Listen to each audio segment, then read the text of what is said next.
Kisah tenggelamnya harta si Qorun.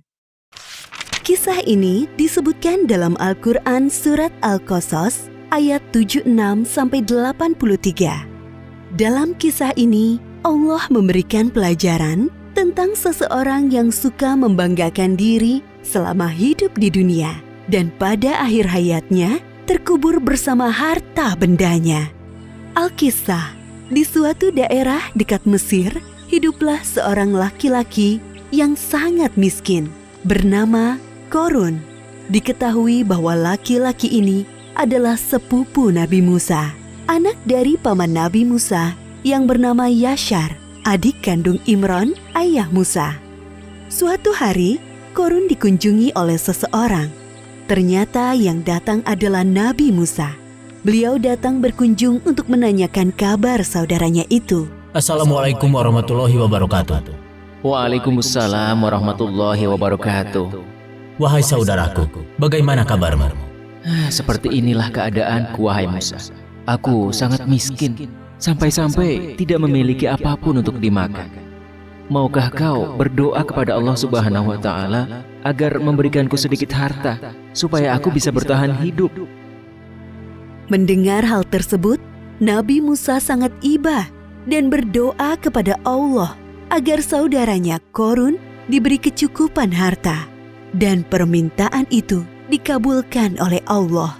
Hari demi hari, kekayaan Qorun semakin berlimpah karena ia menguasai ilmu jual beli perhiasan.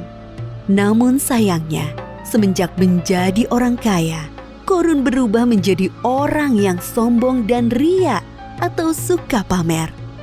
Wahai Qorun, aku diperintahkan oleh Musa agar kau menyedekahkan sedikit dari hartamu untuk kepentingan amal.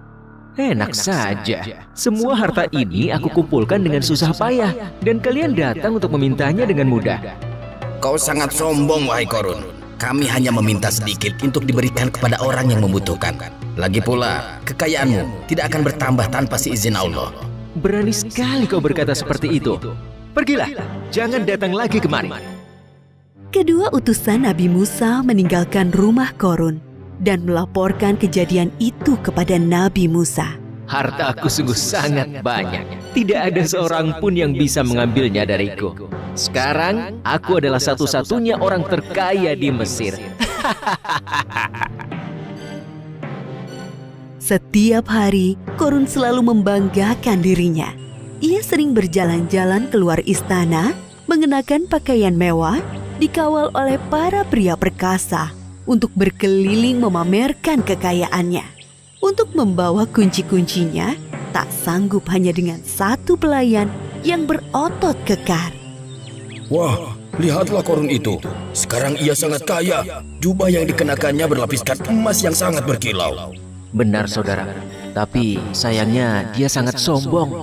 Ia lupa bahwa semua harta itu milik Allah dan akan kembali kepada Allah. Nabi Musa dan pengawalnya mendatangi Qorun di sebuah pasar tempatnya berjual beli emas. Wahai Musa, apa yang membuatmu jauh-jauh datang menemuiku? Kalau kau kesini hanya untuk meminta emas-emasku, sebaiknya pulanglah. Aku tidak akan memberikannya sepeser pun kepadamu. Wahai Qorun, tidak ingatkah masa lalumu? Dulu kau begitu miskin, sampai Allah memberikanmu semua kekayaan ini. Ingatlah, wahai Qorun. Itu masa lalu, wahai Musa. Semakin hari hartaku semakin bertambah.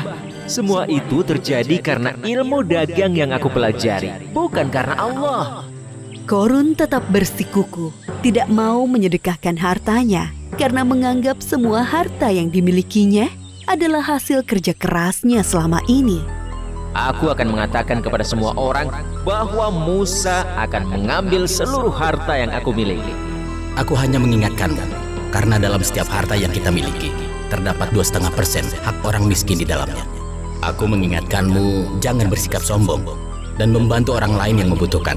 Sekiranya kau tidak berkenan, Allah akan mengambilnya dengan sangat mudah, seperti saat Allah memberikannya. Pergilah, wahai Musa, kau hanya menggangguku.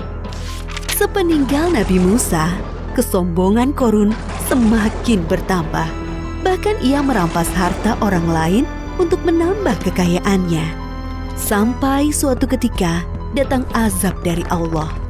Tiba-tiba langit menjadi gelap, bumi bergemuruh, dan barang-barang di rumah Korun bergetar. Apa yang terjadi, wahai pelayan? Terjadi gempa bumi, tuanku. Apa? Bagaimana ini bisa terjadi? Bagaimana dengan hartaku? Pelayan, selamatkan hartaku. Oh, emas-emasku, berlian pujaanku, perhiasan mewahku yang sangat berharga. Semuanya harus aku amankan sebelum...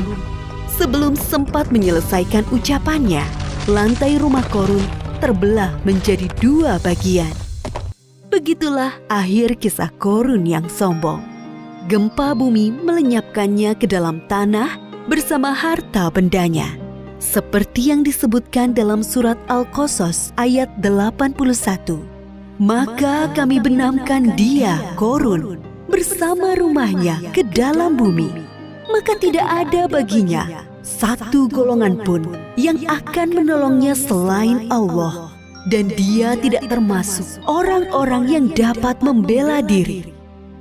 Pelajaran yang dapat kita ambil dari kisah Korun ini, diantaranya jangan menjadi orang yang suka membanggakan diri. Karena Allah tidak suka orang-orang yang membanggakan diri. Dunia dan seisinya adalah milik Allah dan dapat dengan mudah diambil olehnya. Berbuat baik kepada orang lain selama di dunia, seperti bersedekah, karena amalan baik kita di dunia bisa menjadi penolong kelak di akhirat. Wallahu a'lam bishawab. Halo teman-teman, subscribe di tombol merah di bawah ini ya. Like dan share juga di media sosial teman-teman. Dan satu lagi, isi komentar, usulan, atau saran juga ya. Terima kasih.